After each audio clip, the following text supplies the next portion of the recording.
frankly I'm concerned with you. If they give you any problems, tell them I sent you. They owe me. You do this right, there's an extra ration of drink in it for you. Here, you should more than cover it.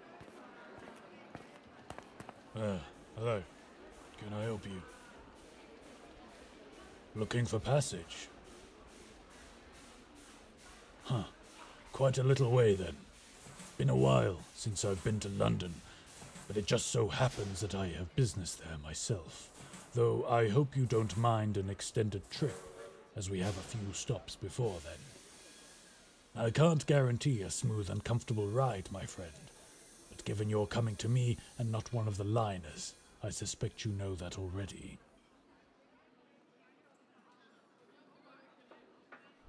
All right then. Your choices are to sleep with the crew or in one of our cabins. The former is 25 sovereigns, the latter 50. Or it can be 30 if you've some Salon-stewed gossip you can share. Oh well, worth asking anyway. In which case, I can have one of the crew help bring your belongings aboard and take them to your cabin for another 5 sovereigns. Don't ask, don't get. 'Twas what the last captain said before he went mad, anyway. Oh, don't you worry. He's no longer with us. We dropped him off at our last stop. At least, I hope we did. Not to worry, friend. Yours is the cabin with the working lock, so it'll just be the rest of us who have to fuss about it. Anyway, chop chop. Time's a-wasting. We're heading off in 30 minutes.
Good evening.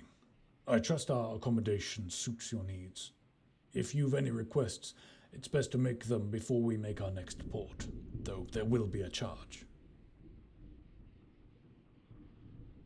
Ah, good. Well, if you're all settled, I wondered if you wanted to take a drink and some company in my cabin on this clear night. Very good.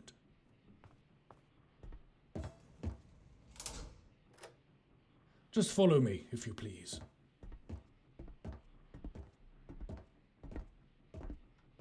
I like to get to know my passengers, and I find the best way to do so is in the comfort of a warm cabin with an equally warm measure of alcohol.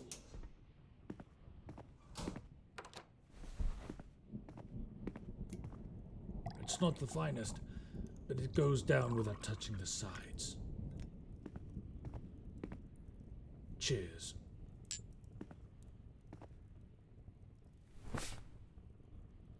Ah, that's the stuff. It's a fresh cask from New Winchester. Just picked it up off the back of a locomotive, if you know what I mean.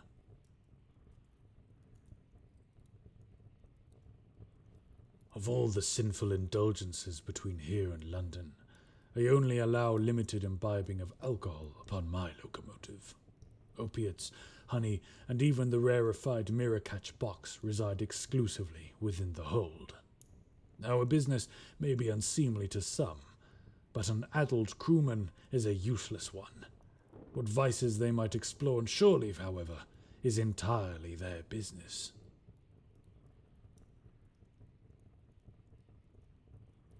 I imagine you probably would like my credentials as a captain. to make sure I'm not some masquerading star-blinded pirate.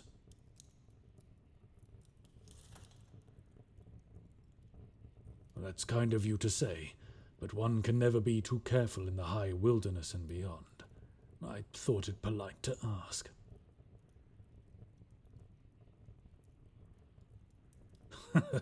You're not familiar with the skies, are you? How did you arrive in New Winchester for you to have that opinion?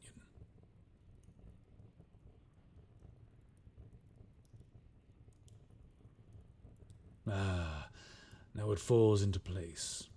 Well, allow me to inform you of how things are.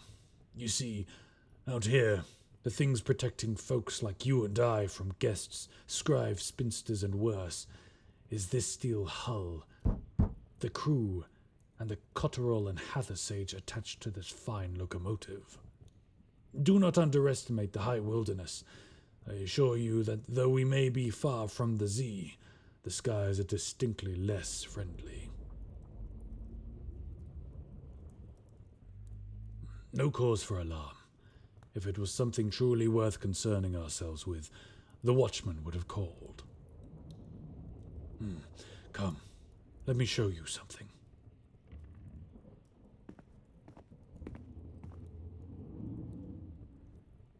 This is the high wilderness, in all its beauty and terror. Here, see that? Over there by the outcropping. The scaled and calcified carapace. When still, it appears as if it were little more than floating debris or rocks.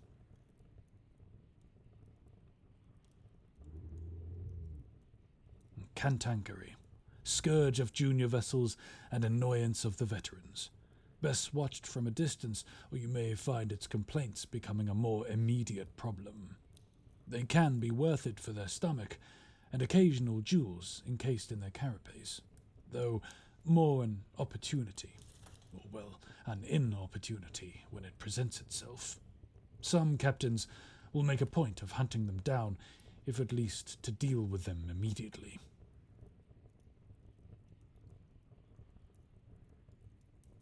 Quite the question. Is this something that I've killed, or something I've survived?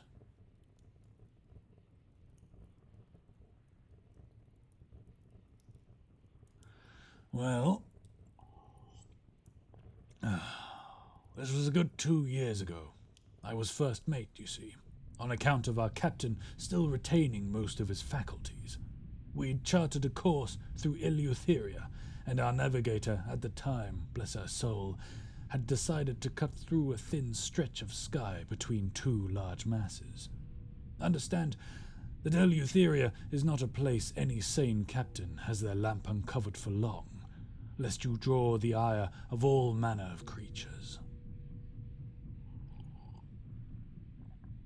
So we had our lamp uncovered as we passed between these two great masses, for navigational needs and to still the hearts of the crew. They were vast, coated in lichen and other greenery alike. Iridescent fungi bloomed across their surface, winking like distant constellations when we began to see a familiar golden glitter amongst the cryptic blossoms. Riches they were, of a kind, seemingly attached to the land by sticky masses. Of course, it seemed like any other oddity that one would hear in a sky story. By using my spyglass, I determined that they were in fact valuables. How they'd come to be here, hoarded and attached as they were, was not my immediate concern, though in hindsight it should have been. It was unusual, but stranger things have happened at Z.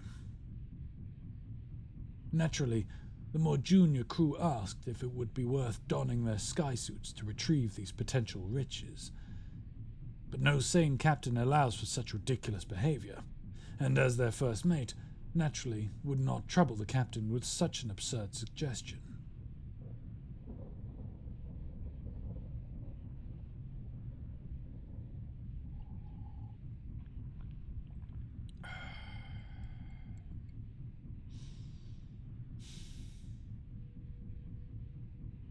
So we had 3 suited crew picking apart the hoard, and of course, we all thought that it was a strike of good luck, that perhaps we had pleased the waste waif, but As is ever the case in the high wilderness, things are never as they seem.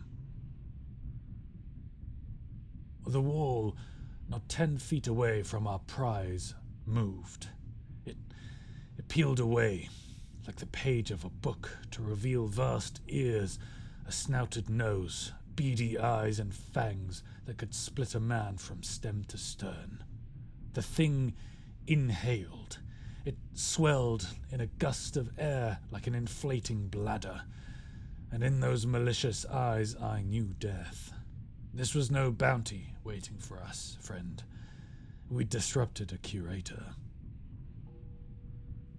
The thing shrieked, and I was lucky to be in the cabin, for the men outside near enough had their bones rattled out of their bodies.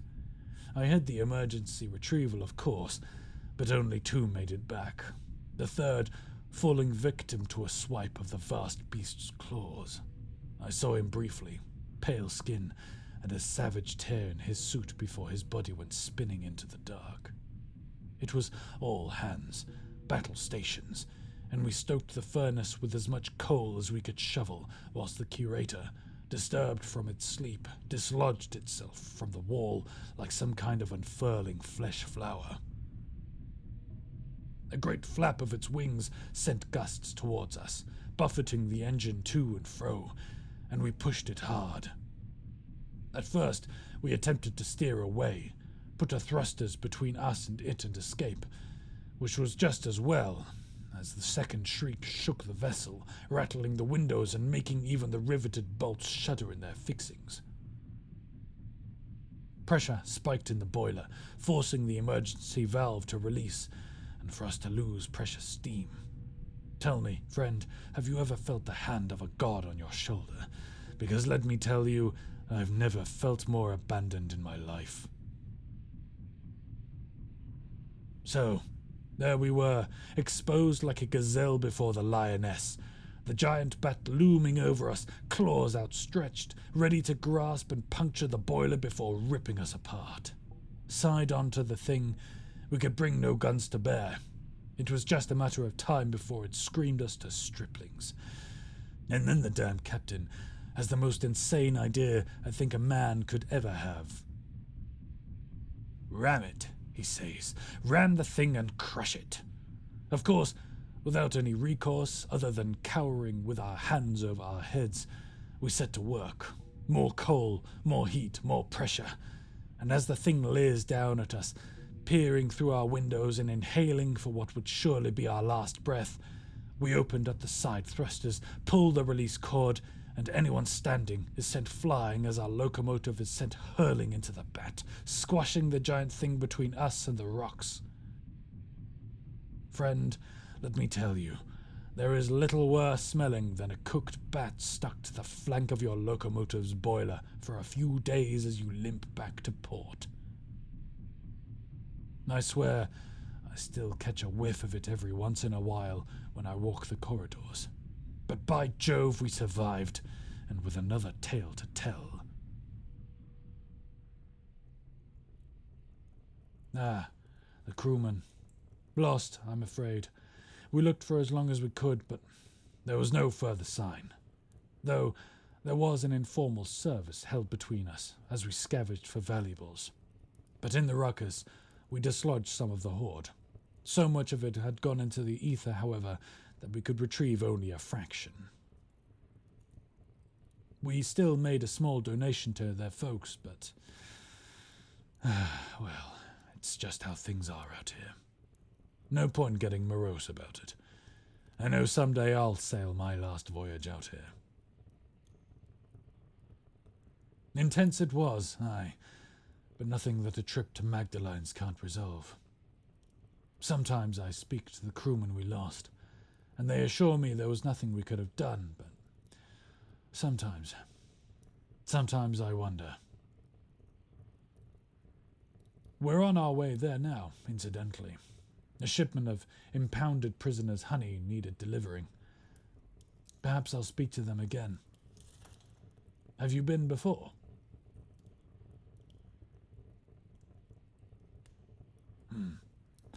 You're welcome to experience their services for the right price. Perhaps this might be an impromptu tour of the high wilderness for you. Finished with your drink? Let me take that from you.